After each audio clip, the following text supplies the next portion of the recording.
Paleo Octopus first look revealed. Atlas boss Kraken moved from Astraias. And what the hell happened to all official servers on ARK?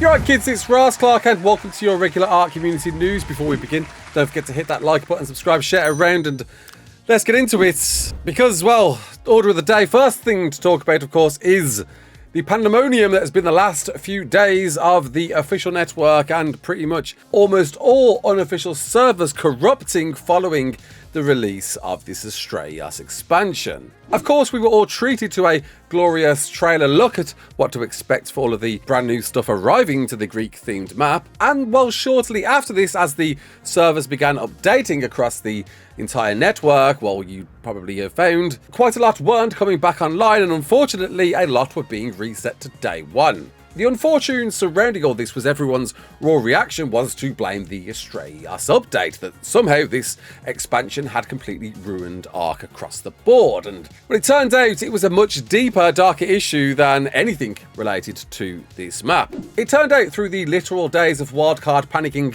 to figure out what was going on, there was some corrupted data that had been implemented into a patch weeks ago, well before this expansion arrived, and like some ticking time bomb was awaiting the next major patch, which would see the product's end of this corrupted data, triggering servers to crash or roll back to day one. And as a result, there was a lot of players that couldn't even get on to transfer to Astraias to enjoy this new map expansion. Cue already an overwhelming amount of frustration from players who couldn't even get on to enjoy the map and couldn't get those base locations that they wanted because other people couldn't. Got all those best locations on the map, got themselves all well and truly set up, whilst other players were still waiting to do anything at all. And this went on for like a day and a half, and you can imagine with that amount of time there could be an awful amount of players affected that were continuing to get ever more frustrated as the hours rolled by. And it reached a point at some time yesterday, Wildcard had seemingly figured out what the cause might have been, and with no way in the moment to create a resolution without testing, they had to drop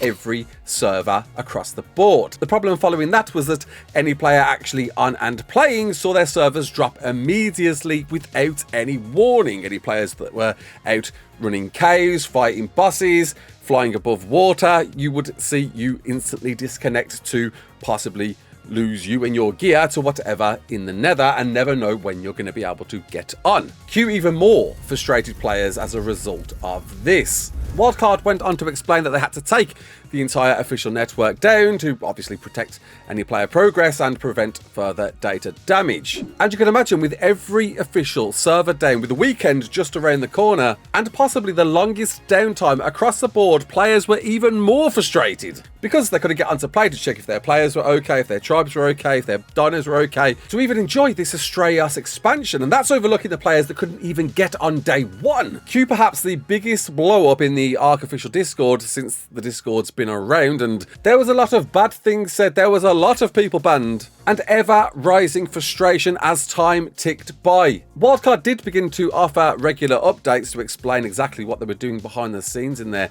testing and understanding of these issues, but it's fair to say with such a pivotal moment, with so many eyes, so much marketing applied to this brand new expansion, a lot of eyes were on this, and of course a real damage to Wildcard's reputation as a result, not less the amount of hurled hate and abuse both Wildcard and Astraias Kraken Akatas got as a result. Now, whilst the servers are for the most part back online now, with some caution on are they going to still run stable moving forward, Wildcard's compensation for this downtime when they know servers are stable to run a 2x event from Monday the 9th until the following Monday. I saw a lot of players asking for even boosted rates beyond 2x, let me have some 3x or 4x in compensation. The problem with that, of course, if you don't know, is that offering that is going to really affect stability even more so. I'm sure you've been around for those extra life events where the rates have been boosted to insane numbers and you've seen the stability as a result of those. It wasn't going to do any good if they did that, and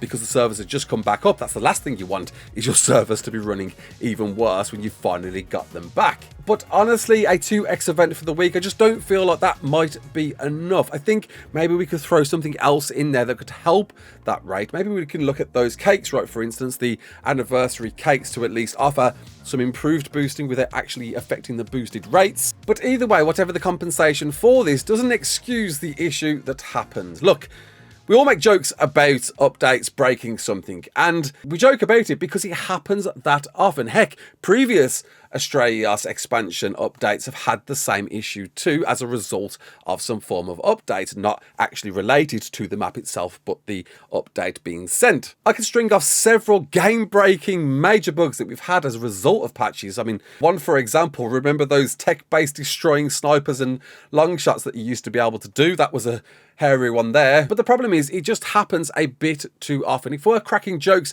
about what the next issue is going to be, whilst we can all join in, devs included, and laugh about that scenario, I think a real and serious conversation needs to be happening, and I hope it's happening behind the scenes, on how they can prevent these sort of scenarios going forward. Look, we're all human, we make mistakes, it happens, but it's just a bit too often. And this scenario is quite a unique one, that it was corrupted data that was implemented into a patch like weeks ago that wasn't discovered this far in. So like, what's the end goal with that one, right? I think the real overarching issue here is, of course, publishers and pressures, right, to drop things, deliver things within a very tight constraint. It's no secret publisher Snail Games are certainly putting the pressure on Wildcard to push out content as early as they possibly can. And as we all know, right, if we rush things, mistakes can happen so much more easier. It doesn't matter how competent, it doesn't matter how professional you are, if you're rushing, you can easily make mistakes. There's no doubt the pandemonium surrounding this one must have reached the heads of Snail, and whilst, yeah, there are pressures on them to try and increase their stock value, there needs to be a real hard, long look at time versus delivery. You've only got to look at Aquatica, right, and see how that one turned out. And don't get me wrong, as a consumer, as a player, all of the content that you're teasing this year, I can't wait to play. I want to play it tomorrow if I can, but I don't want to play it rushed. And you know that. And your heads need to know that. Because yes, whilst there's still plenty of us that love this game to death, are absolutely hardcore fans, with each and every time this happens, you lose a few people piece by piece by piece. Your reputation gets worse. And you know, it's already been a bit of an uphill climb since ARK Ascended launched. Trust and reputation across the board truly does speak volumes, with an unfortunately damaged long path now to repair for everyone. And in between all of these patches that were dropping in attempts to fix the issues, you may have noticed a certain line that was removed. Well, of course, a lot of you managed to screenshot this and send it my way to question what the hell is going on here. Removed, unreleased Astraeus Kraken boss related items. With me already kind of guessing that this new Atlantis area that we're going to see in the bottom left hand corner of the map at some time in the future in this final iteration of Astraeus could be adding some form of Kraken boss. But it turns out it was somehow already, the assets already for that were included with this Astraeus expansion. In fact, allowing you to spawn this Kraken boss, though it wasn't within a certain arena. I heard it was in the sky or somewhere weird. It wasn't spawning exactly where it was. Apparently there might have been an arena, but that's now not available. And anyone with a small bit of knowledge of their sister game Atlas would have instantly recognized this as the Kraken boss encounter that you find on that sister game. Very coincidentally, alongside all of these Atlas assets that we've already got in Astraeus, I guess it's kind of fitting. And wow, oh wow, a certain boss encounter that I know a lot of you out there would love to see in ARK, and Nakatus knew that. He was bringing it in, he was working on it, he wanted to bring it into Astraeus. The question, of course, is, was this being implemented now? Was it possibly being planned to be brought in the future and mistakenly was left into the dev kit? Well, it turns out, if you think about it for a moment, very similar to Rockwell boss fight, was apparently, unfortunately, only a test. Nakatus made a comment within the Discord to confirm this. He was testing a few things, didn't work out, and he scrapped the idea, and unfortunately those assets were left in the build. Although I've got to say, I still can't shake the feeling that maybe we still might see this in the future if there was some works towards dropping this this into the dev kit. Maybe those are still available. Maybe they'll be developed. Maybe we'll be seeing it with a coinciding DLC, considering there's going to be a whole Bob's True Tales DLC surrounding pirate themes. And speaking of Genesis 1, hello there, Paleo Octopus. That's right, we've got our first look, scale-wise, of how big this thing is. And wow, oh wow, it ain't messing about.